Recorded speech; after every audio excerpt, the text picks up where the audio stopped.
Bismillahirrahmanirrahim. Assalamualaikum warahmatullahi wabarakatuh. Alhamdulillahilladzi hadana lihadza wa ma kunna linahtadiya laula an hadana Allah. Asyhadu an la ilaha illallah wahdahu la syarika lah wa asyhadu anna Muhammadan abduhu wa rasuluh. يقول الله تعالى في كتابه الكريم يا أيها الذين آمنوا اتقوا الله حق تقاته ولا تموتن إلا وأنتم مسلمون وبعد. Ayat masyaallah ikhwan wal akhwat rahimani wa rahimakumullah.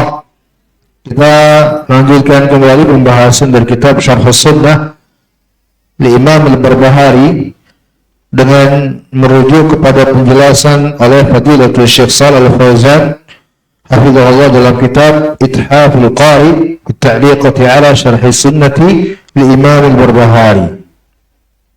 Untuk tema pembahasan kita malam hari ini poin kelima kalau dijadikan sebagai poin ya.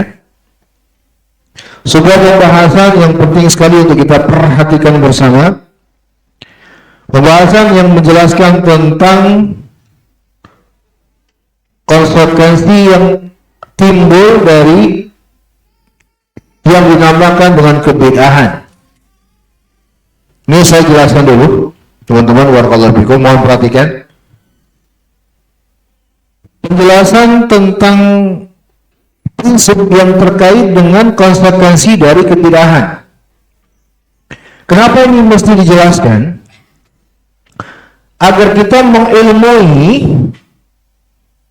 memiliki pengetahuan yang akan kita jadikan sebagai prinsip dan kita memiliki cara pandang terhadap yang namanya bid'ah,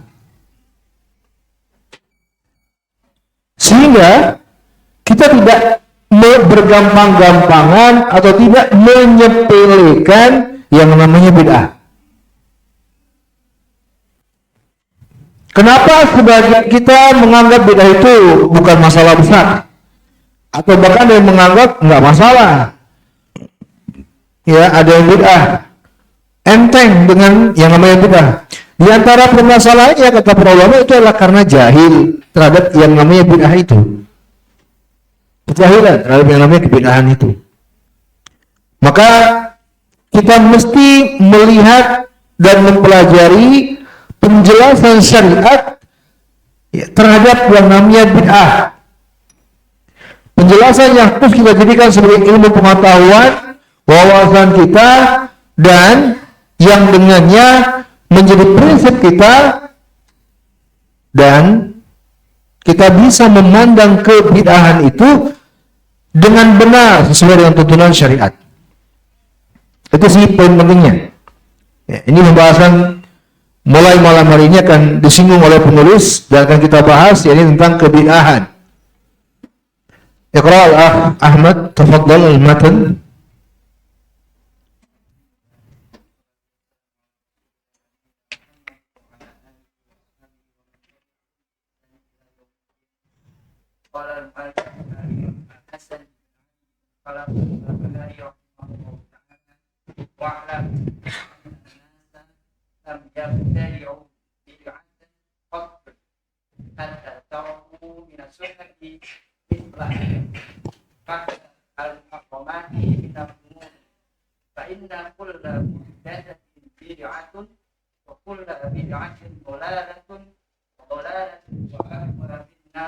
Aywa barakallahu fiik, jazakallahu khairan. Imam Al-Barbahari rahimahullahu ta'ala berkata, ketahuilah bahwasanya tidaklah ada orang yang berbuat suatu kebid'ahan pun, melainkan ya mereka telah meninggalkan sunnah yang semisal dengannya. Maka fahdar, waspadailah, hati-hatilah. Ini di kitab kita, mungkin antum juga lafadznya muharramat, begitu ya. Silakan dilingkari al-muharramat. Al-muharramat ini teman-teman terjadi perbedaan nuskha. Ada perbedaan cetakan. Ini untuk antum ketahui pada kata al-muharramat. Di matan pada kata muharramat. Dan enggak. Ini penting ini untuk antum menguasai kitab. Fahmul kitab itu penting dalam belajar ya. Ini fahmul kitab. Al-muharramat di beberapa nuskha, di beberapa cetakan ya, manuskrip kitab-kitab aslinya ya, yang saya dapatkan teman-teman barakallahu fikum di 3 sumber. Saya membandingkan 3 sumber. Pertama, saya membandingkan dengan naskah asli yang tidak ada syarah. Yang kedua, yang saya gunakan perbandingan naskah yang ada syarahnya Syekh Rabi. Yang ketiga, saya juga membandingkan naskah yang ada syarahnya oleh Syekh Abdul Aziz Ar-Rajihi. Ini juga yang saya pelajari. 3 sumber ini menunjukkan bukan muharramat, tapi muhdasat. Muhdasat. Al-muhdasat. Silakan antum ganti al-muhdasat, antum lingkari, terus tulis aja al-muhdasat. Ustaz nggak tahu al-muhdasat tulisannya gimana ya Ustaz ya, gitu ya. Ada nggak ya di syarah? Ada? Kayaknya ada, saya baca. Tapi yang jamaknya, di mana? Oh ya, di paragraf di halaman 32, paragraf paling bawah, kullu muhdatsin fi bid'ah bid'atun wal muradu muhdatsatun bid ammal muhdatsatu. Nah itu dia. Bukan, di halaman 32 di paragraf ketiga baris pertama ada kata ammal muhdatsatu. Kalau mau tahu tulisannya itu tuh. Ammal muhdatsatu paragraf ketiga. Apa Nufir, antum sama nggak dengan kita cetakannya? Ya sama. Jadi 32, di halaman 32, halamannya antum salah. Halaman 32, nggak ketemu di halamannya. Halaman 32, paragraf ketiga. Bawa, paragraf ketiga. Paragraf, ngerti paragraf nggak? Ini paragraf. Bukan, itu baris. Paragraf itu, ini namanya paragraf ini apa Nufir? Ini 1, 2, 3. Nah, di paragraf ketiga baris pertama ada. Mana? Di judul itu mufrad. Yang ingin saya tunjukkan kata jamaknya. Muhdatsat yang di judul muhdatsatun itu mufrad, kata tunggal. Untuk menggantikan muharramat tadi dia juga harus jamak. Makanya ada perbedaan nuskah ini, perhatikan. Karena ada kemiripan katanya. Mana spidol kalian?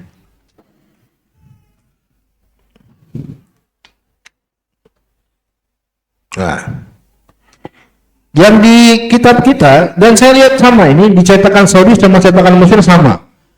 Itu lafadznya begini tuh. Muharramat. Betul nggak? Ya? Al-muharramat. Nah, saya bilang tadi, di 3 nuskha bukan muharramat, tapi al-muhdatsat.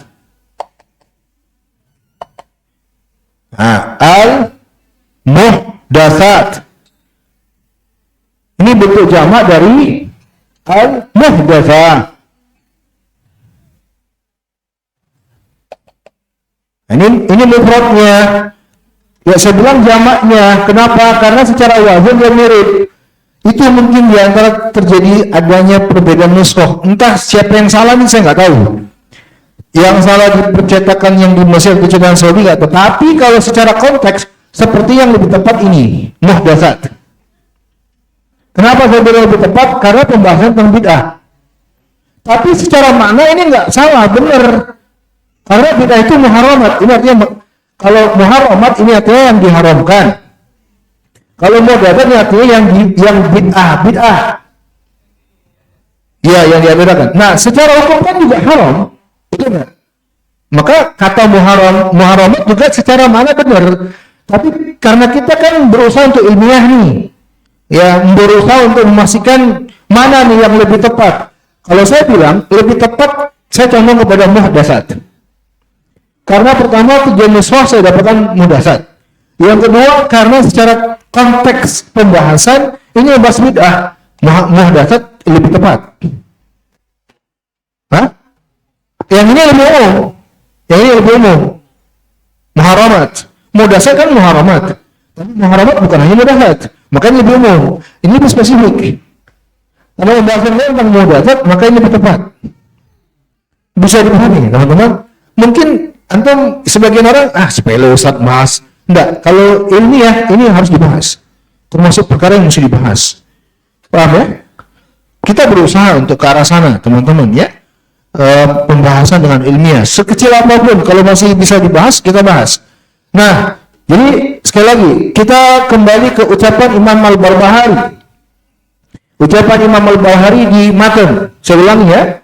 Fa'darul al-muhdatsat. Kalau yang di kitab antum al-muharramat, gitu ya. Sudah diganti belum? Sudah ditandain belum? Ada perbedaan nuskhah, begitu aja.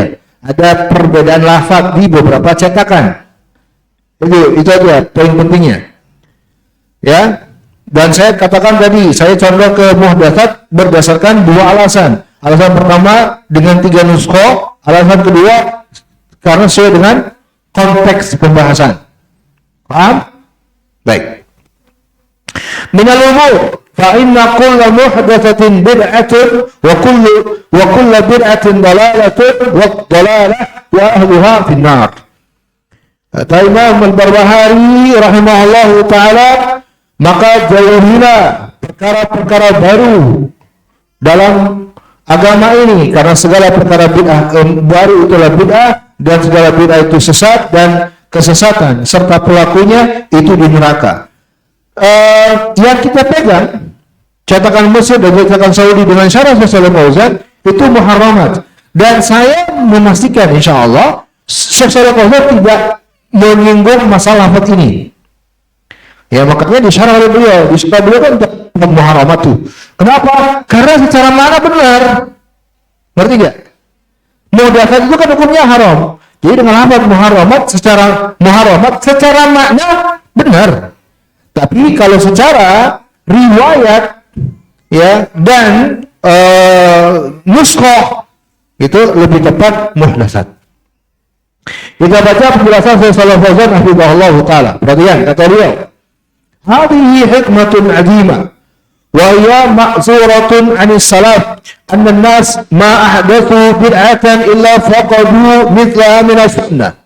Li'annahu la tajtami'u as-sunnah wal bid'ah illa wa tukhriju ihdahuma al-ukhra. Fala yakunu al-insanu mubtadi'an wa sunniyan bal imma yakuna mubtadi'an wa imma yakuna sunniyan la yajtami'an fi. فلا بد أن تخرج إحداهما الأخرى وهذا من مضار البدع. Rasulullah Fauzan berkata, ini adalah sebuah hikmah yang begitu agungnya. Ya, sekali lagi teman-teman, saya jelaskan penjelasan ini untuk menjadi ilmu, pengetahuan serta wawasan agar kita jadikan prinsip untuk bisa memandang masalah bid'ah dengan benar. Paham ya? Untuk bisa memandang masalah bid'ah dengan benar. Ya. Karena jangan sampai kita menyepelekan masalah bid'ah, menganggap enteng kebid'ahan. Enggak, ini masalah prinsip. Ini masalah prinsip, tidak boleh disepelekan.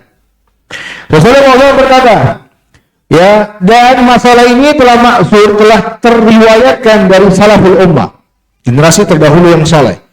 Dikatakan tidak ada orang yang berbuat kebid'ahan kecuali konsekuensinya dia telah menggugurkan sunnah, dia telah mematikan sunnah. Mematikan sunnah itu masalah besar. Mematikan ajaran Nabi. Paham ya? Jadi konsekuensi logisnya, kalau ada orang berbuat bid'ah, di saat itu juga dia telah mematikan sunnah Nabi yang terkait perkara itu. Paham teman-teman? Mematikan sunnah Nabi itu bukan perkara sepele, salah besar. Ya, baik. Kata beliau, kalau tidak akan pernah berkumpul yang namanya sunnah dengan yang namanya bid'ah, ya, kecuali pasti akan menggugurkan salah satu dari keduanya.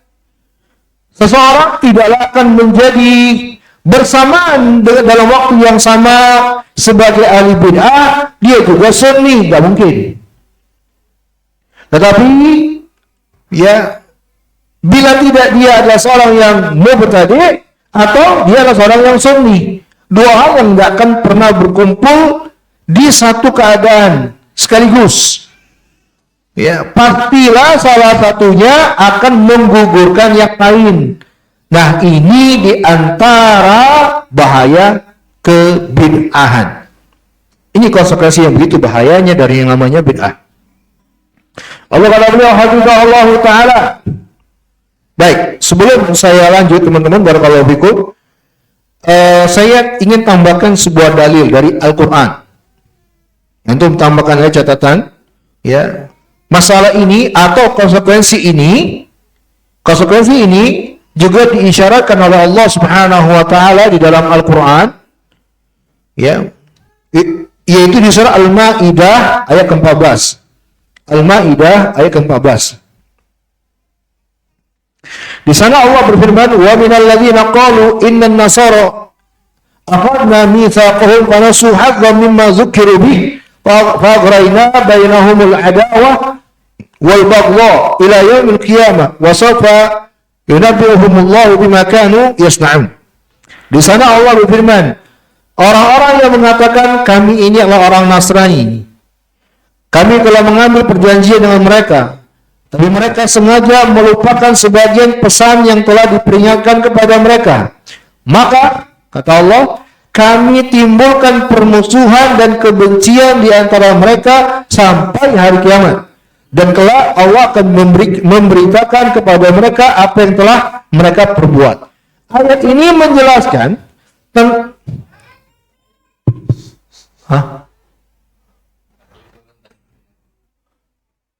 Baik, ayat ini menjelaskan dulu ahli kitab, ya, mereka yang diperingatkan, yang diberitahu ini ajaran yang Allah perintahkan, yang Allah tetapkan, lalu mereka mengabaikan itu, lalu mereka membuat ajaran baru, membuat konsep berpikir baru, membuat ketentuan baru.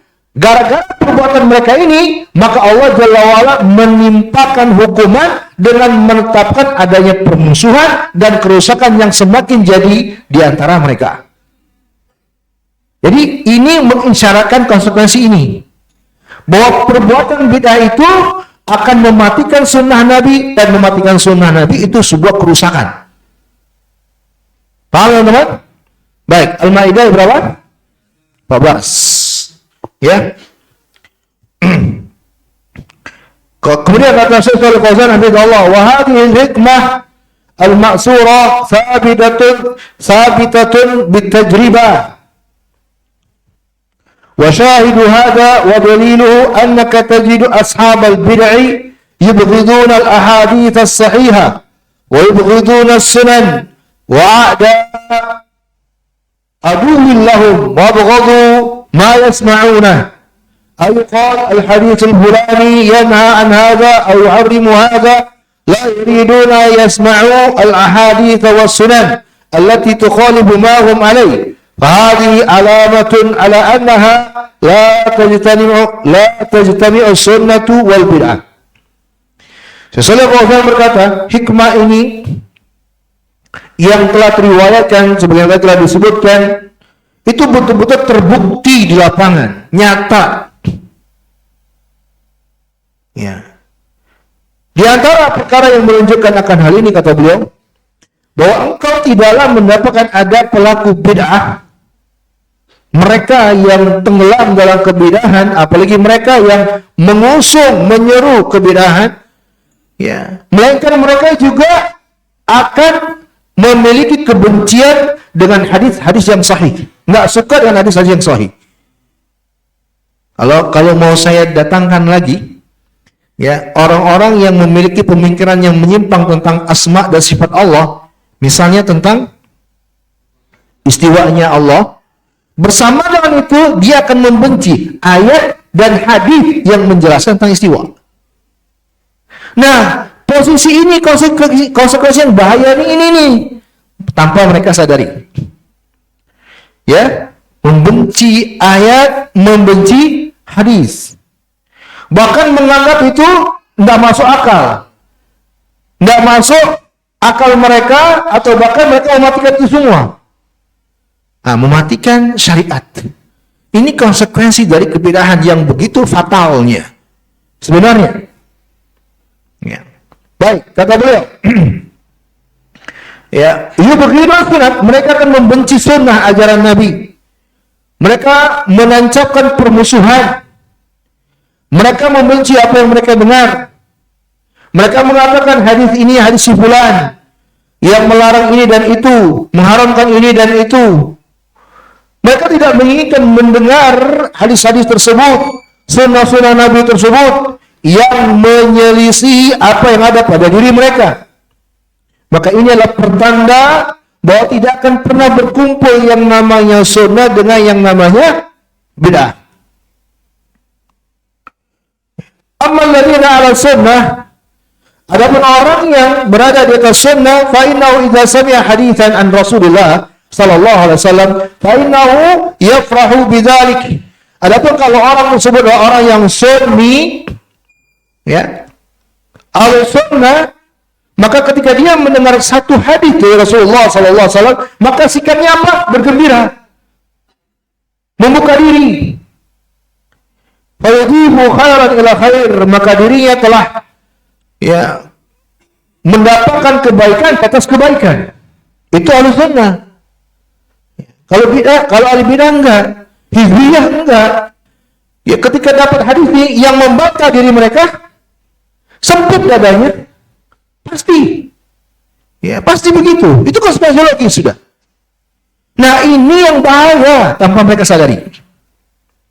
Bagaimana mungkin bisa dibenarkan membenci syariat, coba? Ya. Padahal mereka tahu tuh kalau membenci syariat itu nggak boleh. Tapi mereka tidak menyadari, mereka telah terjatuh kepada masalah besar ini. Kemudian kata beliau, hafizahullah taala, yudhibu ilman ila ilm, maka mereka mendapatkan ilmu di atas ilmu. Sahibus sunnah yabrahu bi hadits Rasul.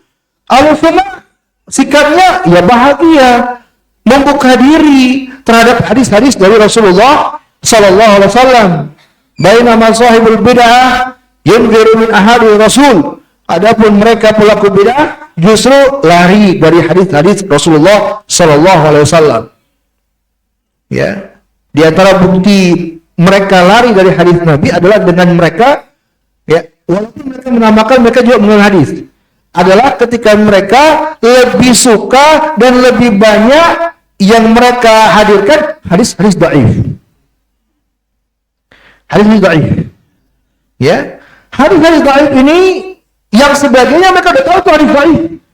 Itu di antara cara atau mereka lari dari hadis-hadis Nabi. Itu caranya kepada hadis-hadis yang dhaif. Jamaah tabligh tuh. Ya, rata-rata, ya, begitu banyaknya dari kitab yang menjadi rujukan mereka yang disebut dengan apa? Fadilah amal, itu hadisnya dhaif, maudhu', la salah. Ya. Tapi kenapa mereka penuhi dengan itu? Karena hadis-hadis dhaif itu lebih mendukung mereka. Mereka tidak dengan hadis yang sahih, apalagi ada hadis yang membantah pola keberagamaannya mereka. Ini bahaya besar, teman-teman. Jangan dianggap sepele. Jangan cuma dipandang dengan sebelah mata. Bahaya besar. Nah, ini yang saya katakan di awal pertemuan, agar kita meyakini hal ini. Masyarakat kita tidak memiliki keyakinan seperti ini, sehingga itulah menjadi sebab meremehkan yang namanya bid'ah. Baik, lalu kata beliau, Hada syai'un wadih. Maka masalah ini sangat jelas sekali. Ilmu mubtadi'ah pada orang-orang yang tenggelam dalam kebid'ahan. Annahu yuharibuna sunnah. Justru mereka membenci, lari dari sunnah-sunnah Nabi. Liannaha taqdi ala ma indahu minal birri. Karena konsekuensi dari apa yang ada pada mereka dari masalah kebid'ahan. Baik, teman-teman, barakallahu fikum. Selanjutnya, ya, hadza kata beliau hafizahullah taala wa hadza fihi tanfir min al-bid'i wa annaha turahilu mahabbat as-sunan wa turahilu mahabbat as-sunan min al-qulub. Maka ini kata beliau ya adalah sebuah bentuk lari tanfir min al-bid'i. Ya. Wa hadha fihi tanfir min al-bid'i wa annaha turahilu sunan wa turahilu mahabbat as-sunan min al-qulub. Ya. Ini di antara bentuk ya perkara yang menjadi efek buruk dari kebid'ahan itu. Bahwa yang namanya bid'ah itu turahilu sunan, mengikis sunnah, ya. Turahilu mahabbat as-sunan. Ini kebalik ya. Adalah faktor turahilu mahabbat as-sunan. Loh, ini malah sama. Baik. Mengikis sunnah Nabi dan mengikis cinta terhadap sunnah Nabi yang ada di hati. Nah, di sini saya tambahkan teman-teman, barakallahu fikum, dari pemahaman inilah, mohon perhatikan ini tambahan dari saya.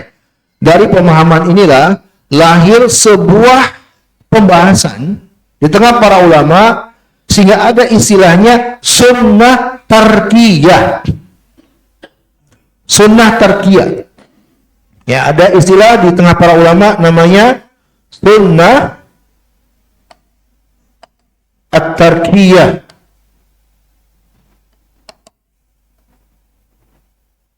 Sunnatu at-tarkiyah. Atau dinamakan dengan mudhaf tark.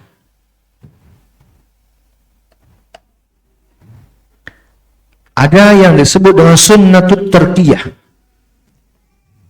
Ini salah satu sunnah Nabi. Namanya sunnah tarkiyah. Ini penting untuk kita semua ketahui. Dari pembahasan ini, para ulama menyebut dengan sunnatut tarkiyah, kurang alif. Ya. Sunnatut tarkiyah atau sunnatut tarki. Bukan Turki ya. Artinya sunnah Nabi yang maknanya meninggalkan sesuatu. Sunnah Nabi yang maknanya meninggalkan sesuatu.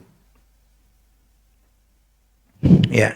Jadi kalau dibagi oleh para ulama ya secara umum, sunnah dari Nabi itu atau ajaran Nabi itu ada sunnatul fi'liyah, ada sunnatul tarkiyah. Ada sunnah Nabi berupa mengamalkan sesuatu, ada sunnah Nabi berupa meninggalkan sesuatu. Nah, yang kita bahas sekarang sunnah Nabi yang berupa meninggalkan sesuatu. Asy-Syaikh Al-Albani rahimahullah menjelaskan. Ya, kata beliau, sunnatul tarkiyah hiya allati tarakaha ar-Rasul alaihi salatu wasalam fi mahalil ladzi yadhunnu ba'dun nas annahu yustahsanu dzalik. Kata Syekh Al-Albani, sunnatut tarkiyah itu adalah sesuatu yang ditinggalkan oleh Nabi sallallahu alaihi wasallam pada posisi atau pada perkara atau pada kondisi yang dianggap oleh sebagian orang itu baik dilakukan. Ya. Kalau lebih spesifik lagi, para ulama menjelaskan yang namanya sunnah tarkiyah ini atau sunnah ini ya itu ketika terkumpul dua hal pada suatu keadaan. Yang pertama ya yujad as-sabab al-muqtadi li hadzal fi'l fi adi Nabi sallallahu alaihi wasallam. Sesuatu yang ada sebabnya untuk Nabi lakukan, tapi tidak Nabi lakukan. Yang kedua, ya, tidak ada faktor penghalang untuk mewujudkannya, tapi Nabi tidak lakukan. Perhatikan ini kaidahnya untuk sunnah tarkiyah ini. Yang pertama tadi, sesuatu yang ada sebab untuk melakukannya di masa Nabi, tapi Nabi tidak lakukan. Yang kedua, tidak ada faktor penghalang untuk melakukannya, tapi Nabi tidak melakukannya. Nah, kalau terkumpul dua ini, maka sunnah tarkiyah itu. Misal, perhatikan nih contohnya. Melafazkan niat sebelum sholat. Melafazkan niat sebelum sholat. Perhatikan ini ya. Kita bahas dengan dua hal tadi. Sekarang kita tanya dulu nih orang-orang yang biasa meletakkan adanya lafaz niat, melafazkan niat untuk sholat, misalnya nawaitu sholli maghrib dan seterusnya. Siapa yang biasa mengamalkan? Mungkin bisa ngasih tahu gimana caranya? Nah, itu biasa mengamalkan ya? Dulu dan seterusnya. Ya. Yang menjadi sebab mengamalkan itu. Ada tahu nggak?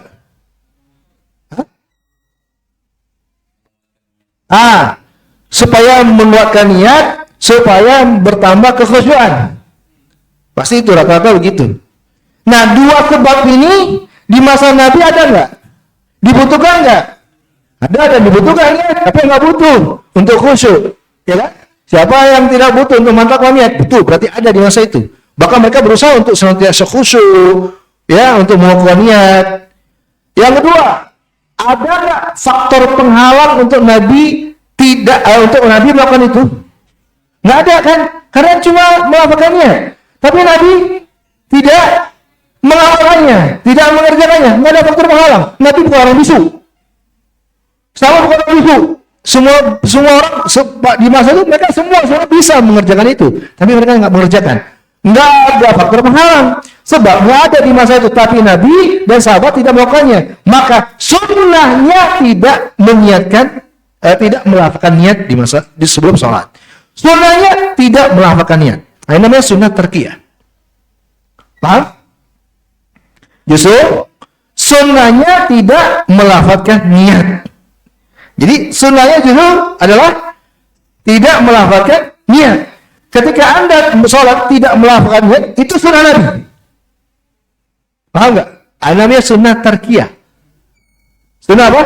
Tarkiyah. Justru dengan tidak melafazkan niat, Anda berpahala. Paham tidak? Ya, itu namanya sunnah tarkiyah. Ya, dan sekali lagi sunnah tarkiyah itu bila terkumpul dua hal tadi. Jangan katakan Ustaz, kan di masa Nabi nggak ada pesawat, nggak ada mobil. Ya, pertama nggak ada sebab untuk pesawat untuk mobil di masa itu. Paham? Yang kedua, banyak faktor penghalang. Ya, iya nggak? Ya, nggak ada pabrik di sana, nggak ada kemampuan di masa itu, nggak ada pikiran tuh, banyak penghalangnya. Ya, jadi bukan masalah itu, apalagi itu masalah keduniawian, nggak kesana permasalahannya. Nanti akan disebut oleh Syekh Shalih Fauzan hafizahullah taala. Jadi ini sunnah apa namanya? Tarkiyah. Kemudian Syekh Shalih Fauzan berkata, qauluhu fa'dalil muharramat. Ya, tadi kita udah ganti ya. Kalau lafaz yang sesuai dengan nuskhah di beberapa kitab yang lain, fa'dalil muhdatsat. Tapi karena ini kita baca syarahnya Syekh Shalih Fauzan, maka kita ikuti syarahnya beliau. Fa'dalil muharramat minal umur. Kata Syekh Shalih Fauzan, Imam Al-Barbahari berkata, maka jauhilah perkara-perkara yang haram dalam agama. Kata beliau hafizahullah taala, li'anal muharramat la khaira fiha sawa'un muharramat asy-syirki aw al-kufri aw al-ma'asi, li'anna Allah la yuharrimu syai'an wa fihi khair, wa innama yuharrimu ma huwa syarrun mahdun aw syarrun rajihun aw syarrun musawin. Fa idza tama'a fi syai' khairun aw syarrun fa in kana syarru aktsar aw musawiyan fa tanajannabhu wa in kana al-khairu akthar fala mani' min akhi wa yughtafaru syarru al-yasiru ma'al khairil katsir. Imam Al-Barbahari mengatakan, maka jauhilah perkara yang diharamkan dalam agama ini. Ini satu lafaz ya. Lafaz yang kita keluarkan tadi apa? Muhdatsat. Rasulullah berkata, karena yang diharamkan itu tidak ada kebaikan padanya. Sama saja yang diharamkan itu berupa kesyirikan, atau kekufuran, atau kemaksiatan. Karena Allah tidaklah mengharamkan sesuatu yang mengandung padanya kebaikan. Allah mengharamkan sesuatu karena padanya terdapat keburukan murni, atau karena terdapat padanya keburukan yang lebih mendominasi, atau padanya terdapat keburukan yang mungkin sebanding dengan yang namanya kebaikan. Ya. Maka bila berkumpul nih pada sesuatu antara kebaikan dengan keburukan, wa in kana, kalau keburukannya lebih mendominasi atau keburukannya dengan kebaikannya sama, maka jauhi. Itu keburukan. Tetapi kalau sesuatu terdapat kebaikan yang lebih mendominasi, falamani, maka enggak mengapa untuk mengambilnya, melakukannya. Ya, adapun keburukannya yang ringan, ya, dengan adanya kebaikan tersebut tidak mengapa. Paham ya? Jadi gini, Syekh Shalih Fauzan yang menjelaskan kepada kita. Ya, ketika Imam Al-Barbahari mengatakan jauhilah perkara-perkara yang haram. Ya, Syekh menegaskan karena yang namanya haram itu tidak lepas dari dua kondisi. Ya. Ada tiga kondisi. Yang namanya haram itu sesuatu yang telah Allah haramkan padanya tidak lepas dari tiga kondisi. Kondisi yang pertama, dia adalah perkara yang buruk murni. Pasti buruk. Yang kedua, yang namanya haram itu adalah sesuatu yang keburukannya lebih mendominasi, lebih banyak daripada yang namanya kebaikan. Yang ketiga, yang namanya haram itu keburukannya sama dengan kebaikannya. Nah, kalau begini sifatnya, maka jauhi. Keburukan itu nggak lepas dari ini. Ya.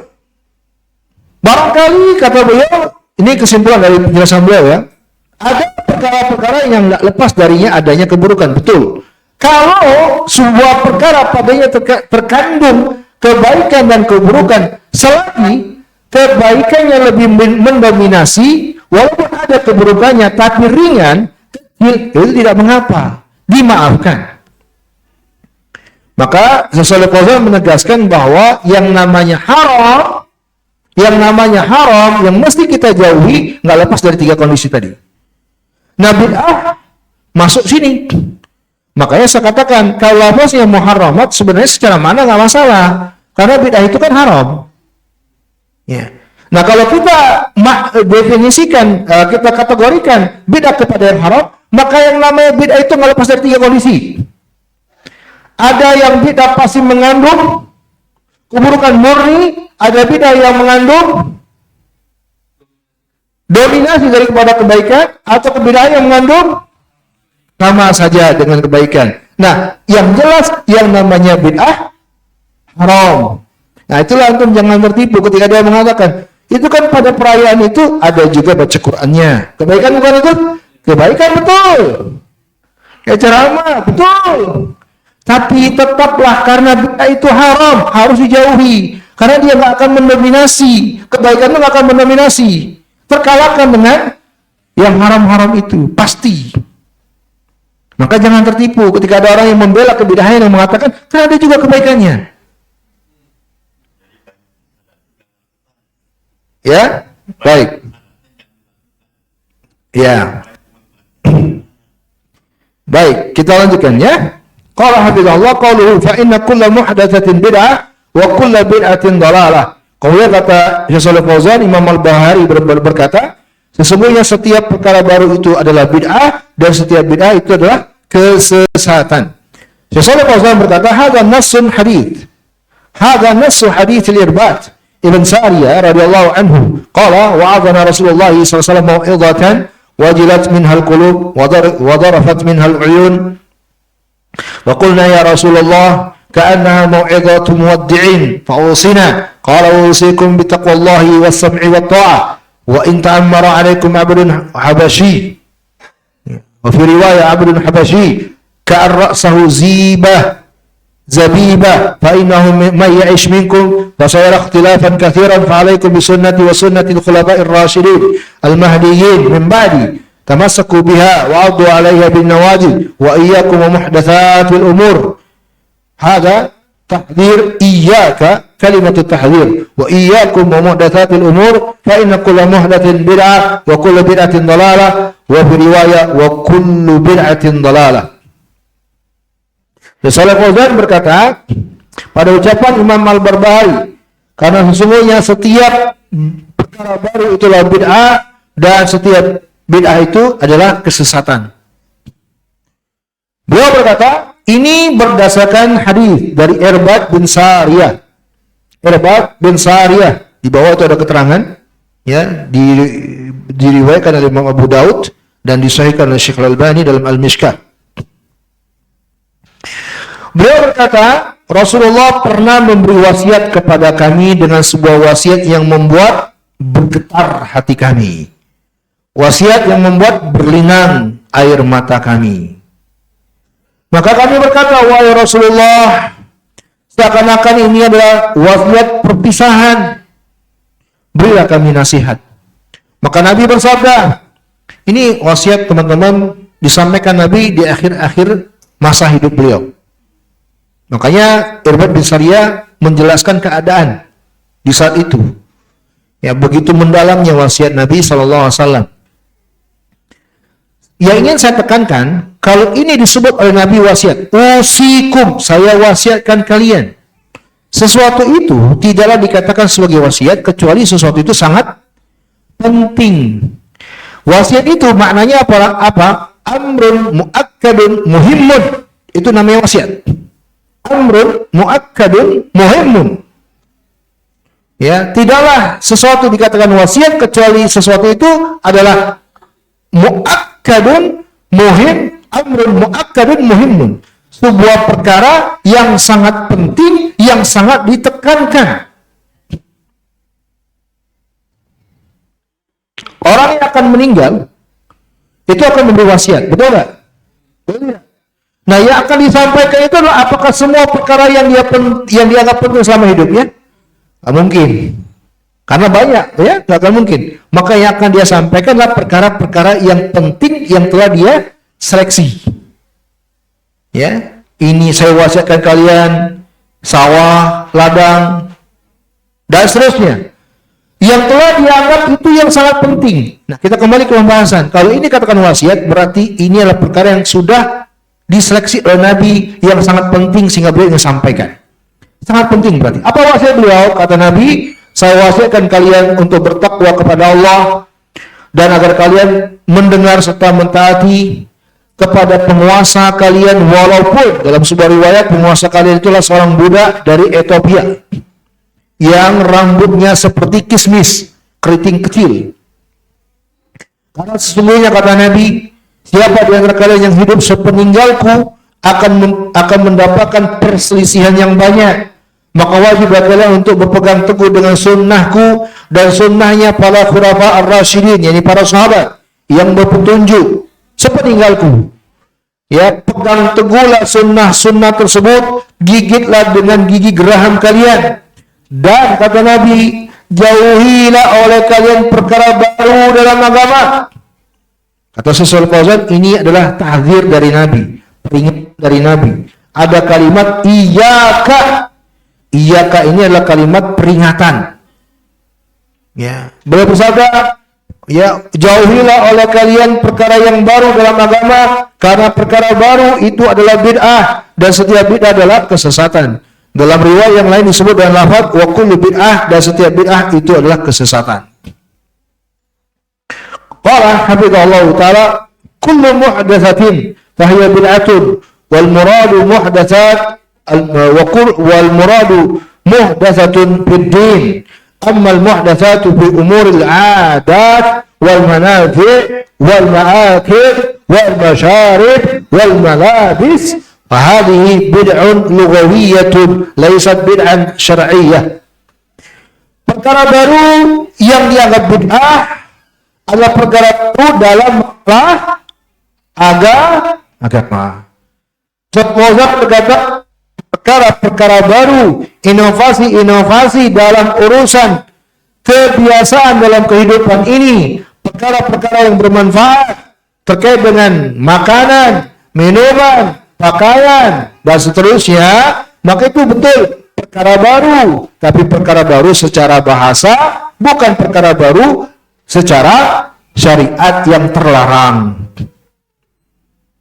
Makanya sekali lagi, dan itu selalu saya ulangi, dimanapun saya ngisi masalah ini, saya katakan kalau ada orang yang menjelaskan bid'ah lalu mengkategorikan wajah ente itu nggak ada di masa Nabi, itu dungu, itu sebuah kebodohan dengan yang namanya bid'ah.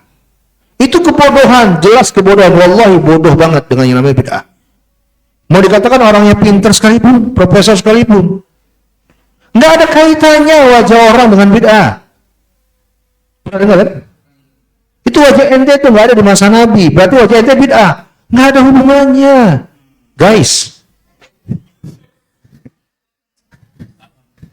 Hah? Enggak, ini ada seorang nih. Ada seorang. Ujur rambut sama ujur kaki ente nggak ada di masa Nabi. Bid'ah tuh ente berarti. Nggak ada hubungannya. Nggak ada hubungannya. Ya. Lalu orang ini dikatakan pintar, cerdas. Allahul musta'an. Baik, kita katakan. Sosiolog mengatakan, lakin ya, bukan masalah agama ya secara syariat, maka tidak mengapa. Lakinnal muhdatsat fid din, tetapi yang diinginkan di sini adalah perkara baru dalam agama. Itulah bid'ah yang haram. Wa hadza fihi raddun 'ala alladziina yuqassimuna al-bid'ah ila bid'ah hasanah. Maka di sini juga terdapat penjelasan akan kelirunya orang-orang yang membagi masalah bid'ah kepada ada yang bid'ah hasanah, ada bid'ah sayyi'ah. Bid'ah yang baik, bid'ah yang buruk. Ada juga mengatakan bid'ah yang mubah. Wa yaquluna ta'tariha al-ahkamul khamsah.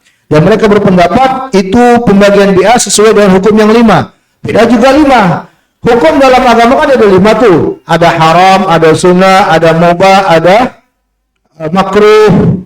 Ya. Nah, bid'ah juga begitu. Ada wajib ya. Ada bid'ah yang wajib, ada bid'ah yang hasanah, sunnah, ada bid'ah yang makruh, ada bid'ah yang mubah, ada bid'ah yang haram. Ngawur. Ya, Rasulullah sallallahu taala berkata, "Bahada ghalat." Ini adalah kekeliruan. Li'anal bid'ah, karena yang namanya bid'ah itu dalam agama kulluha dalalah. Semuanya sesat, semuanya kesesatan. Berdasarkan ucapan Rasulullah sallallahu alaihi wasallam, beliau bersabda, "Fa inna kulla muhdatsatin bid'ah wa kulla bid'atin dhalalah." Setiap perkara baru itu adalah bid'ah dan setiap bid'ah itu kesesatan. Wa adhunnu adkhalul bid'ah al-lughawiyah wa sammuha bid'an hasanah. Dan saya kira mereka memasukkan kata bid'ah secara bahasa ya sehingga mereka mengatakan adanya bid'ah hasanah. Wa bid'atul lughawiyah mubahah, dan bid'ah secara bahasa itu hukumnya mubah menurut mereka. Seperti membangun sekolah-sekolah, ya, membangun gedung-gedung untuk para pelajar penuntut ilmu, ya, seperti ya membuat lembaran-lembaran mushaf dan yang semisalnya. Ini yang mereka anggap bid'ah hasanah. Wa hadhihi laysat bid'an, kata Syekh Shalih Fauzan, wa hadhihi, ini semua bukanlah dianggap bid'an, ya, suatu kebid'ahan, tapi ini adalah tabi'atul sunan. Ini dianggap sebagai sesuatu yang mengikuti ajaran Rasulullah, atau kalau bahasa sederhananya itu adalah sarana prasarana, sarana untuk mewujudkan sebuah ibadah. Bedakan ya sarana dengan tujuan. Bedakan. Kalau yang namanya sarana, ini saya pakai, ini pecak nih, pecak lagi. Ya, buku nih semua, ini sarana. Kalau ini semua ini, mindsetnya kita nggak bisa tidak, harus begitu. Dan selalu kita dakwakan kepada orang lain. Dan kita akan mempermasalahkan orang lain kalau nggak seperti itu. Baru dia masuk kepada syariat haram, masuk bid'ah itu. Tapi kan enggak. Mau pakai begini silakan, enggak begini silakan. Mau pakai begini silakan, enggak begini silakan. Selagi tertutup aurat tentunya. Mau pakai kitab silakan, enggak pakai kitab silakan. Kalau ini semua sarana ini sampai ke jenjang yang kita yakini, kalau enggak seperti itu haram. Kalau enggak seperti itu dosa. Dimanapun kita berada harus begitu. Nah, itu berarti jenjangnya ke syariat sudah, bukan lagi sarana. Paham? Yang namanya sarana itu pelengkap. Yang kalau enggak dengan dia pun selagi terwujud, ya enggak masalah, jalan. Antum ingat hadis ketika Rasulullah mengutus Mu'adz bin Jabal ke negeri Yaman untuk berdakwah. Ini termasuk hadis yang saya bahas ya dalam masalah ini. Rasulullah mengutus Mu'adz berdakwah. Fa yakun awwala ma tad'uhum ilaihim ay wahidullah. Kata Nabi kepada Mu'adz, hendaknya yang kau dakwakan pertama kali kepada mereka apa? Syahadat la ilaha illallah. Perhatikan teman-teman, ini Mu'adz diutus ke mana? Kemana? Ke Yaman. Nabi di Madinah. Yaman Madinah jauh. Mau sampai ke Yaman itu pasti butuh apa? Butuh apa? Sarana prasarana. Betul nggak? Betul tidak? Apakah duitkah, ongkoskah, kendaraankah? Pasti. Nah, Nabi tidak membahas itu semua. Padahal itu dibutuhkan. Menunjukkan bahwa yang akan dipakai, yang akan dibutuhkan oleh Mu'adz ini semua sarana prasarana. Sehingga tidak dibahas oleh Nabi SAW. Kalau semua itu dibahas oleh Nabi SAW, bisa menjadi sebuah syariat. Maka semua untuk mewujudkan tujuan Mu'adz itu dianggap sarana, tidak masalah. Bukan dianggap pembahasan ini. Paham teman-teman? Kan pasti tuh Mu'adz ke negeri sampai ke Yaman kan pasti membutuhkan sarana, fasilitas. Ya, tapi tidak dibahas oleh Nabi SAW. Baik, kemudian kata beliau, wa iya sunnah, itu semua dianggap sebagai perkara yang bisa mewujudkan sunnah. Wa bina'ul madaris, membangun sekolah-sekolah, ya, membangun bangunan-bangunan keperluan-keperluan bagi para pelajar, mencetak mushaf. Ya, itu semua dalam rangka memfasilitasi terwujudnya ilmu. Itu sebuah kebaikan. Ya, itu sebuah teranggap sunnah. Imma akhdus sunan al-hasanah wa sammuha bid'ah. Maka mereka keliru dengan menjadikan sunnah-sunnah Nabi yang baik, lalu mereka jadikan sebagai alasan untuk bolehnya bid'ah. Wa imma annahum sammul umurul adiyah bid'an, atau mereka menamakan perkara-perkara adi, perkara-perkara kebiasaan, perkara-perkara dalam kehidupan sebagai perkara bid'ah. Kan begitu tuh. Ya. Mereka orang-orang yang nggak setuju pembahasan ini kadang mengangkat itu kacamata bid'ah, itu motor bid'ah, begitu ya. Nah, mereka mengangkat masalah-masalah keduniawian untuk menjatuhkan kita, tapi mereka pada perkara agama tidak mau dikatakan bid'ah. Betul nggak? Betul? Itu yang disinggung oleh Syekh Shalih Fauzan di sini. Imma namsamul umur al-adiyah bid'ah. Wahya la tadkhulu fid din, padahal itu semua masalah tidak masuk dalam masalah keagamaan.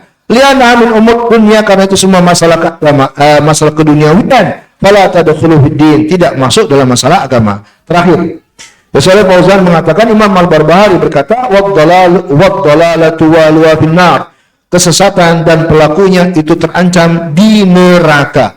Sebagaimana dalam hadis, wa kullu dalalatin finnar, Nabi bersabda semua kesesatan itu di neraka. Wa kama fi hadits al-firaq, dan juga sebagaimana dalam hadis perpecahan yang menyebutkan tentang perpecahan. Di situ Nabi bersabda, "Sataftariqu hadhil ummah, akan terpecah belah umat ini menjadi 73 golongan. Hanya satu, semua golongan itu di neraka kecuali satu." Fahadha dalilun, maka ini adalah dalil yang menunjukkan bahwa ahli bid'ah yakununa finnar, terancam di neraka. Yatafawatu, dan mereka berbeda-beda. Minhum, ada di antara mereka terancam di neraka karena kekufuran dengan bid'ah mereka. Ingat ya teman-teman, bid'ah itu ada bid'ah mukaffirah, ada bid'ah ghairu mukaffirah. Ada bid'ah yang mengkafirkan, ada bid'ah yang tidak mengkafirkan. Maka bisa jadi dia masuk neraka karena bid'ah yang mengkufurkan. Ada mereka yang masuk neraka karena kebid'ahan yang sifatnya masih maksiat. Dan ada di antara mereka yang menjadi kekal di neraka. Dan ada di antara mereka yang tidak dikekalkan dalam neraka. Wa yakunu hukmuhu hukma ashabil kabair. Hukum mereka seperti hukum para pelaku dosa besar. Wallahu ta'ala a'lam bissawab. Selesai pembahasan kita malam hari ini sampai di sini tentang konsekuensi dari kebid'ahan. Sebelum saya tutup, ada yang ingin bertanya, saya persilakan. Ya, betul. Jelas, haram.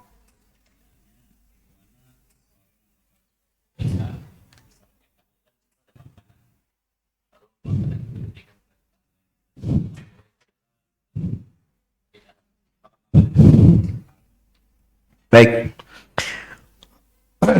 Saya minum dulu ya.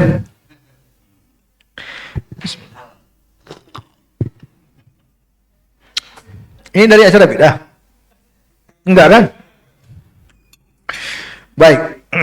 Bismillah, alhamdulillah, wassalatu wassalamu ala rasulillah wa ala alihi wa sahbihi wa ala. Pertanyaan yang bagus. Karena ini mungkin pertanyaan beliau itu mewakili sebagian kita. Sering kan dapat? Sering nggak dapat? Ya, ada acara tahlilan, antum dianterin.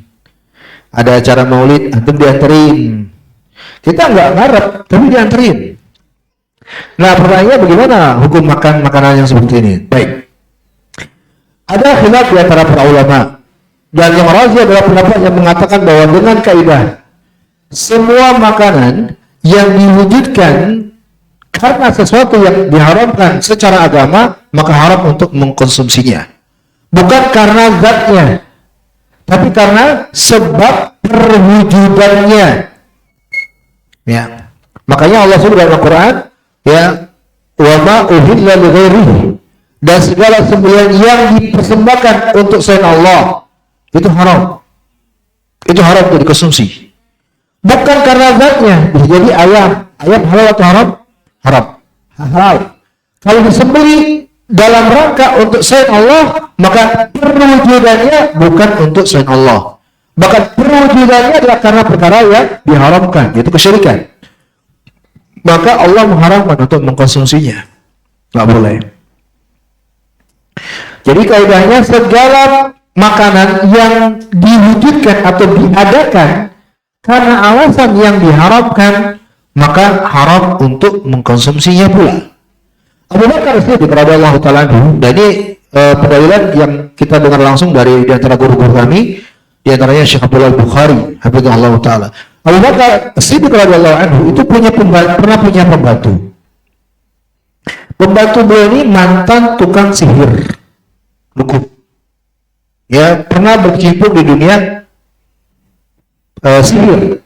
Maka ketika beliau bersama Abu Bakar, menghadiahkan Abu Bakar makanan. Abu Bakar makan itu menunjukkan halalnya makanannya, zatnya, karena dimakan Abu Bakar. Tapi karena Abu Bakar teringat ini orang bekas mantan, maka dia tanya, dari mana kamu dapatkan makanan ini? Ini dari dulu yang pernah saya dapatkan, dari uang dulu yang pernah saya dapatkan semasa saya sihir. Maka Abu Bakar memasukkan jarinya berusaha memuntahkan makanannya. Sudah dimakan, menunjukkan apa? Halal zatnya. Paham nggak? Halal zatnya. Tapi karena diwujudkan atau diadakan karena sesuatu yang haram, maka Abu Bakar memuntahkannya. Dia memasukkan jari untuk memuntahkan itu. Jadi bedakan teman-teman barakallahu fikum antara makanan yang diwujudkan dengan sesuatu karena sesuatu yang haram dengan sesuatu yang didapatkan dengan cara yang haram. Itu dua masalah yang beda. Itu dua masalah yang beda. Paham ya? Paham ngerti tidak? Ya. Jadi kalau ada orang nih ngasih hadiah ke antum, hadiah karena hadiah biasa, ya, tetangga antum, dia pencuri. Ya, dia mungkin saja yang dia berikan itu dari mencurinya dia, tapi dia memberi makan untuk hadiah kepada antum. Boleh nggak terima? Boleh ya? Boleh, karena ini masalah cara mendapatkannya. bukan dalam rangka apa makanannya. Paham tidak? Paham tidak ini? Dia memberi sebagai hadiah. Hadiah ini halal atau haram? Halal dong. Makanya Nabi ketika diberi Yahudi sebagai hadiah, dia terima. Walaupun Nabi tahu Yahudi ini nggak lepas dari muamalah ribawi. Paham? Karena potensi itu ada bahwa yang dia dapat, yang dia beri ini adalah sesuatu yang dapat dari riba. Ada potensi itu, tapi Nabi terima karena sebagai hadiah. Dia dalam rangka hadiah, boleh. Nah, diwujudkan makanan itu karena hadiah itu halal. Sekarang kalau wujud makan, diadakan makanan untuk sesuatu yang haram, seperti tadi, ya ada tahlilan lah, ada, ya seperti itu, nggak boleh. Itu jawabannya. Wallahu a'lam. Baik, masalah selanjutnya, kalau gitu Ustaz, kalau kita nggak makan mau diapain Ustaz? Mau bahir, kan gitu, ya. Kalau antum punya hewan, betul, kucing dan semisalnya, kasihlah. Kasih. Jangan mubazir memang, karena mubazir ini dosa lain lagi. Kita jangan sampai terjerumus dalam mubazir. Ya. Kalau nggak bisa nih, nggak dapat nih, apakah hewan-hewan sekitar antum supaya mubazir? Maka kalau anak cari orang-orang yang butuh di pinggir jalan. Dan saya beri sebagai hadiah. Sudah. Berbagi. Bukan kita. Ya. Hadiah, sudah ambil. Mengurangi itu, mengurangi mubazir, menutup potensi mubazir. Tapi kalau bisa, kasih ke hewan aja. Kalau kita kasih hewan, selesai urusan. Yang jelas, kalau bisa jangan mubazir. Wallahu ta'ala alam bishawab. Begitu jawabannya. Ada lagi yang lain?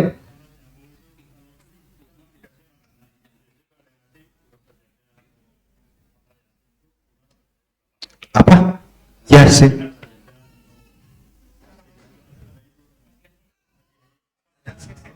Oh, benda-benda, ya.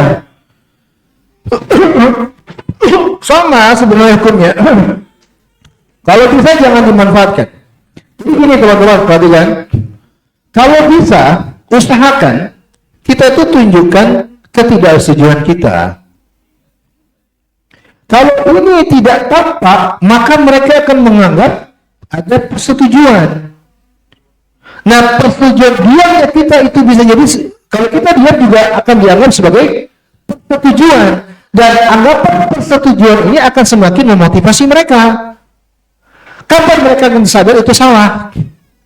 Nah, maka para ulama menyampaikan kalau ada potensi dan kesempatan untuk menjelaskan dan memberitahu, jelaskan aja dengan cara yang baik, kalimat yang baik. Mohon maaf, saya nggak terima. Kenapa? Saya nggak menyetujui acara itu. Yaitu mungkin kita masing-masing lah bagaimana cara menyampaikan ya dengan santunnya. Mohon maaf, saya nggak. Saya mohon maaf, saya nggak mendukung acara yang seperti itu. Karena kalau kita nggak begitu, kita nggak mulai seperti itu, kucing-kucingan terus nanti. Apalagi kita tampakkan, kita make kepada yang memberi, kita tampakkan kepada mereka. Kesan yang timbul apa? Setuju, mendukung. Nah itu bahaya. Ya, ar-radhi kafaqilih. Orang yang ridho itu dihukumi sama dengan yang berbuat. Nah, jangan sampai jatuh ke situ. Ya, kalau bisa jangan kita tampakkan untuk menggunakannya segala macam. Atau jangan juga diperlihatkan kepada orang itu untuk dimanfaatkan. Jauhkanlah pokoknya. Kalau antum ingin memanfaatkannya, jauh. Jangan sampai dia ketahui itu termanfaatkan. Tapi yasinan mau apa?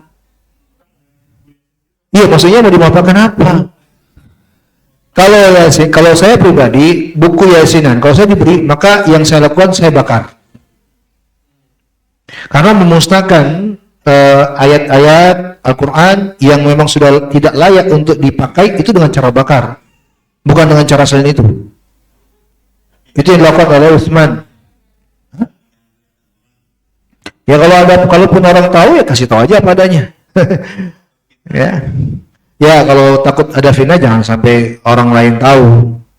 Tapi itu cara, saya ingin menjelaskan, itu cara memusnahkan lembaran-lembaran yang padanya ada Al-Quran atau hadis, membakar. Itu yang dilakukan Utsman bin Affan dan para sahabat yang lainnya di masa ketika beliau menginstruksikan Al-Quran cukup satu aja, tidak ada nuskah yang lain.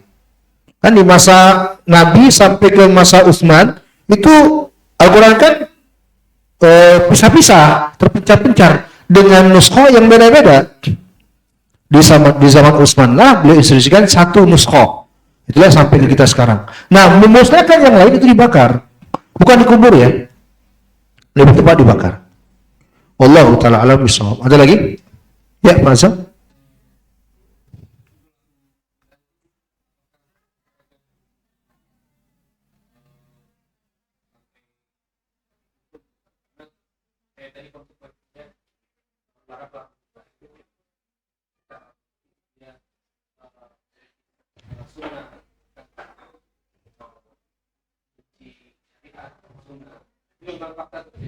Betul.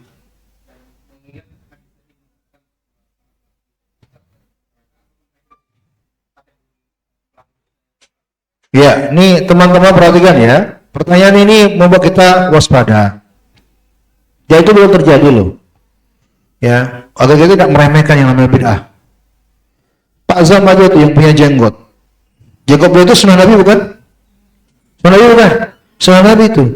Orang-orang yang nggak suka jenggot, akhirnya tanpa disadari kadang dia membenci sunnah Nabi.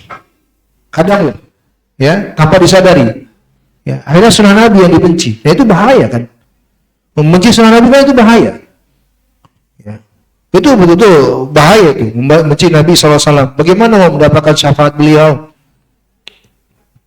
Ya, yang mengaku cinta Nabi sementara ajaran beliau kita benci. Nauzubillah. Adapun hukum orangnya, Pak Zam, tadi disinggung di kitab. Ya, antum ingat dan tandain kitabnya. Syekh Shalih Al juga telah menjelaskan. Hukumnya berbeda-beda. Pelakunya berbeda-beda. Kita nggak bisa dengan hukum satu, hukum bahwa mereka kafir nggak. Tergantung orangnya, sejauh mana yang dia yakini terhadap sunnah Nabi itu. Separah apa dia. Karena orang beda-beda. Orang beda-beda. Kita nggak bisa menghukumi dengan satu hukum. Ya, dan sekali lagi teman-teman, masalah menghukumi orang bukan tugas kita. Ingat, ini selalu saya tekankan di kajian saya. Menghukumi orang bukan tugas kita. Memvonis orang bukan tugas kita. Itu ada di tugasnya para ulama, bukan kita. Kita hanya tahu secara materi, ya teori, hukum umum. Jangan langsung dipraktekkan ke tetangga antum. Bahaya. Ya, jadi sudah kita nggak usah hukumin orang, Pak Zam, ya, tapi kita hukum umum aja. Setiap yang begitu hukum umumnya seperti itu. Misalnya kayak gini nih, sujud kepada selain Allah, hukum umum apa? Kufur, kufur nggak? Kufur. Tapi kalau ada orang yang sujud kepada kita lihat dengan mata kepala, tidak bisa kita langsung kafir kamu, nggak bisa, nggak bisa. Kalau kita lihat dengan mata kepala kita nih, lihat orang ada sujud dia kepada selain Allah, nggak bisa langsung kita katakan dia kafir. Pertama bukan tugas kita. Yang kedua, kita belum diskusi juga, belum tahu alasannya apa. Kan betul kan? Apakah dia punya ilmu atau enggak punya ilmu? Atau apakah dia terkena syubhat atau enggak? Atau dia punya takwil atau enggak? Kita enggak tahu. Jadi enggak bisa langsung kita hukumi dengan hukum yang umum tadi, hukum ta'yin. Jadi ada hukum umum, ada hukum ta'yin. Nah, hukum umum sama semuanya. Kayak mereka yang membenci sunnah Nabi itu kekufuran. Itu hukum umum. Tapi hukum ta'yin, hukum person, mau dijatuhkan kepada orang, itu lain lagi ceritanya. Paham?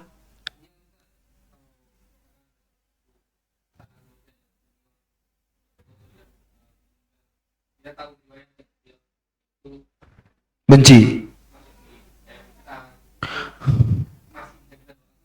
Masih bisa. Masih bisa. Sudahlah. Kalau sudah meninggal tuh nggak usah dikit-dikit lagi.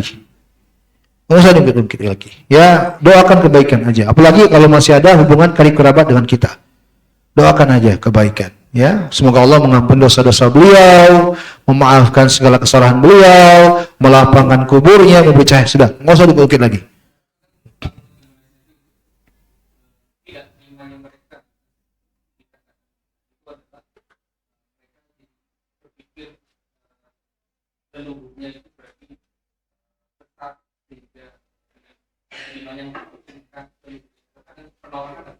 Nah, tugas kita menjelaskan dengan narasi bahwa kalau saya berpikir itu salah.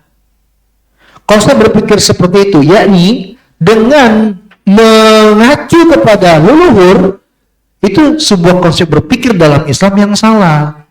Islam itu konsep berpikirnya adalah dengan mengacu kepada Al-Quran dan Sunnah Nabi. Nah, perbaiki aja Pak. Nggak usah lagi membahas itu. Sudah. Biarin aja. Ya, let God be bygone. Betul nggak sih bahasa Inggrisnya? Artinya minum bygone gitu ya.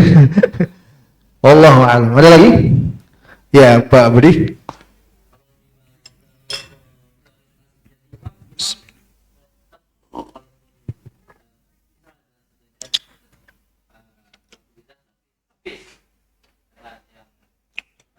Baik. Bagus pertanyaannya. Kalau kondisinya kita nggak bisa milih, bukan tempat kita, bukan masjid kita, bukan musola KTB apalagi, ya. Imam ini anggaplah ahli bid'ah kental, tokohnya bahkan. Maka jangan meninggalkan sholat di situ. Karena kita nggak bisa milih nih. Sementara kita wajib sholat berjamaah, laki-laki kan. Imam rahimahullah mengatakan tarkus salati khalfal mubtadi'. Meninggalkan salat di belakang ahli bid'ah itu ahli bid'ah. Nggak boleh. Ini terus terang banyak ikhwan yang salah. Sampai sebagian ustaz pun salah. Ada yang nggak mau salat loh. Di belakang yang imam menurut dia ini menyimpang. Nggak bisa seperti itu, salah. Kalau kita punya kemampuan, ya betul, ingkari itu, ubah, jangan dia jadi imam. Sekarang masjidnya bukan masjid kita. Kalau kita nggak punya wewenang di sana, nggak bisa ingkar munkar dengan menegakkan yang imam ini, yang sunnah, yang akidahnya lurus, yang akidahnya baik. Kita nggak bisa. Ya sudah, sekarang kita menaikkan kewajiban aja, salat aja di sana. Ya, karena Rasulullah pernah bersabda secara umum, sallu fa'in asabu falahu walakum wa in afta'u fa'alaihi walakum. Salatlah kalian bersama imam itu. Kalau imamnya benar, maka mereka dapat pahala, kalian dapat pahala. Kalau imamnya salah, dosa yang ditanggung mereka, kalian tetap dapat pahala. Itu hadis dari Nabi SAW. Tapi kalau maksudnya kita bisa memiliki pengaruh nih, punya ruang di situ, ya kita punya wewenang nih, jangan dibiarkan. KTB nih misalnya, ada nih tiba-tiba muncul orang datang di sini, ya dari jamaah yang jelas-jelas menyimpang misalnya, kayak kemarin anak buahnya siapa, Panci Bulang misalnya, kan? Misalnya, ya nggak mungkin kita biarkan, nggak boleh kita biarkan, karena kita punya wewenang di sini. Begitu Pak Budi ya. Jadi pastikan aja kalau antum di situ, kalau kita di situ nggak punya wewenang, sabar aja. Kalau saya bisa milih salat di masjid yang lain yang imamnya sunni gitu, tidak menyimpang, nah itu bagus. Pilih aja ke sana. Wallahu a'lam. Baik. Sambung menyambung ini sampai subuh ini.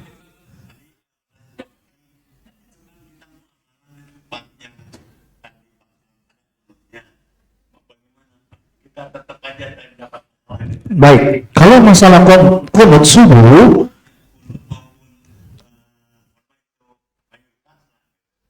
enggak, saya spesifik aja, saya angkat masalah kunut subuh supaya nggak salah paham ya. Teman-teman, barakallahu fikum, kalau masalah kunut subuh secara spesifik, masalah kunut subuh itu termasuk masalah yang khilaf di antara para ulama ahli sunnah. Nggak benar kalau hukumnya bid'ah tok, nggak benar. Ada ulama ahli sunnah yang juga mengakui sunnahnya. Kalau permasalahan itu yang para ulama ahli sunnah ada khilaf padanya, maka hendaknya kita tawasul berlapang dada. Makanya dua ulama besar, Syekhul Islam Ibnu Taimiyah, kalau masalah ini Syekh Abdul Muhsin Al-Abbad Al-Badr. Syekh Muslim berfatwa kalau antum bukan hanya beliau ya, Syekh Muslim berfatwa kalau antum salat di belakang imam yang kunut subuh, ikut kunut subuh. Ya, kan mau segala macam. Ya. Ya.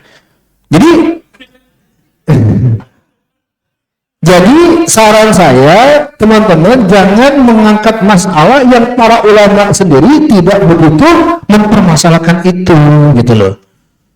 Jadi kita ikuti para ulama dalam masalah subuh terjadi perbedaan pendapat. Kalau saya nggak pernah mempermasalahkan itu dengan begitu saja. Tapi kalau saya tanya, saya akan jawab, saya termasuk yang mewakili pendapat tidak sunnahnya kunut subuh. Kalau saya imam, saya bilang saya nggak akan kunut subuh. Kalau saya akan maju. Tapi orang-orang yang lain kunut subuh, ya udah biarin aja. Begitu Pak Dudung ya. Jadi kita juga bersikap dengan sikap yang ilmiah, tidak hanya bermodalkan semangat. Bu Ryan mau tanya, Pak Andika apa?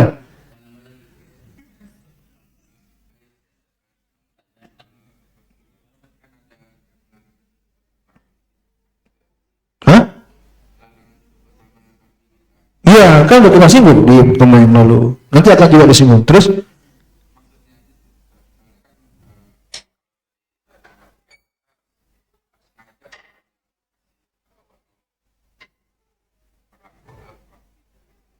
Baik, betul hadirin yang saya hormati dan saya muliakan, bahwa dari belajar ini nanti memang, ini saya disclaimer dulu dari awal nih, ini masih awal-awal.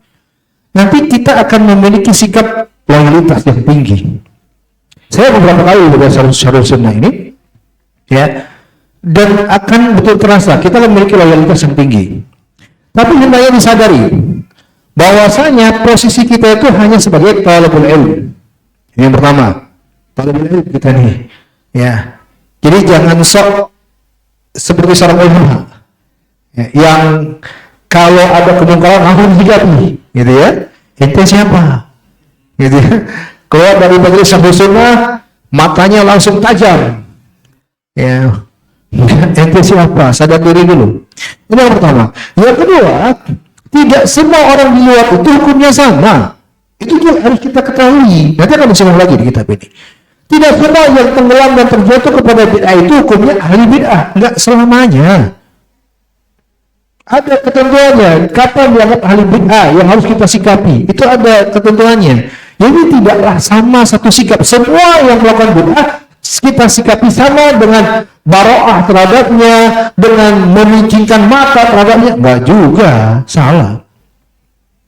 Ada orang yang dia tenggelam ke bid'ahan, maka kita pun menyikapinya dengan tetap membuka diri, tetap bergaul padanya. Ada yang kita sikapi dengan menjaga jarak, ada yang kita sikapi dengan betul-betul menjauhkan diri darinya. Ada, jadi beda-beda. Tadi terkait dengan pertanyaan Pak Zam tadi, bahwa hukum orang yang melakukan kesalahan itu tidaklah satu. Jadi jangan dihukumi sama.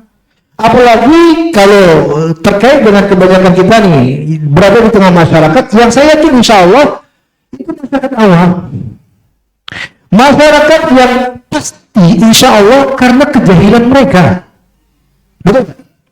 Karena kejahilan mereka itu, karena nggak belajar, dia nggak tahu, bukan karena mereka betul-betul ingin menimbulkan kesesatan dalam agama, bukan mereka betul-betul ingin menyebarluaskan kebidahan.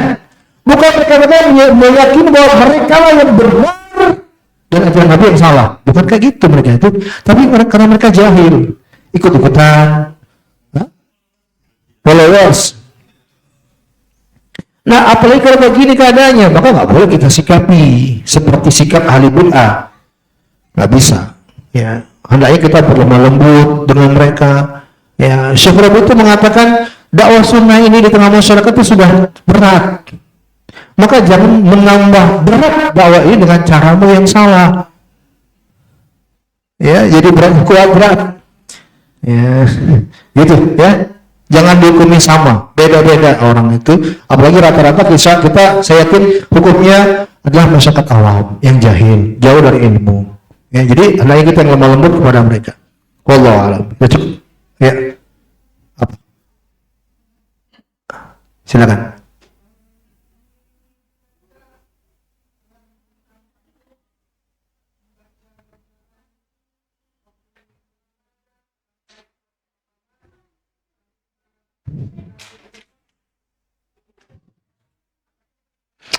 Baik, ada beberapa hal yang antum tanyakan. Pertama, Tapi gimana nih tahun lalu ini?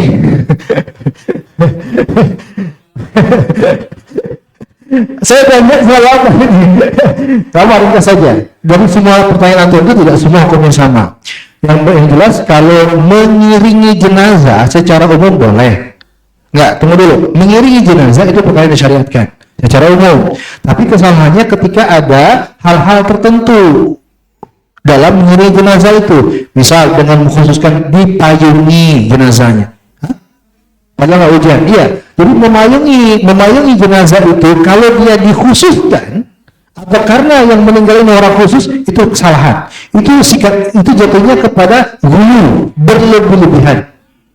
Dan ghulu itu dekat kepada kesyirikan. Bukan lagi bid'ah dia malah. Dia malah bid'ahnya bisa jatuh kepada mukafirah. Bahaya itu. Itu ghulu, berlebih-lebihan kepada orang. Tapi kalau memayunginya karena ada alasan hujan misalnya, boleh. Kemudian antum sebut lagi apa tadi? Baca terus, la ilaha illallah, la ilaha illallah. Sambil nah, itu juga jatuh kepada bid'ah amalia. Yang ketiga, menabur bunga. Azan masuk ke bid'ah, masuk bid'ah itu. Menabur bunga juga tidak disyariatkan sama sekali. Iya, tidak ada syariatnya sama sekali. Enggak ada syariatnya sama sekali. Apalagi jadi kuburan itu yang paling penting adalah ditinggikan aja tanahnya untuk membedakan dia dengan yang lainnya.